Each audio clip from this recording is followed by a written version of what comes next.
माफ़ी मांगने के लिए भी ज़र्फ़ होना चाहिए। कम ज़र्फ़ लोग कभी माफ़ी नहीं मांगते।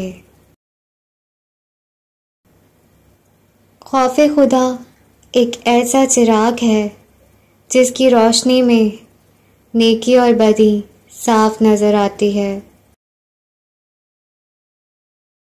कुछ चीज़ें बहुत देर बाद भी पलट कर वापस आ जाती हैं, खुसूसन दिया हुआ धोखा और बोला हुआ झूठ।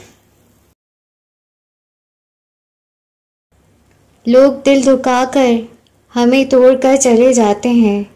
शुक्र है रब्बे करीम की ज़ात मौजूद है जो अपने बंदे को अपनी रहमत दिखाकर जोड़ देती है। दिलों के भेद अगर चेहरों से जाहिर होने लगें तो ना तो कोई किसी से धोखा खाए और ना ही किसी के साथ कोई ज्यादती हो।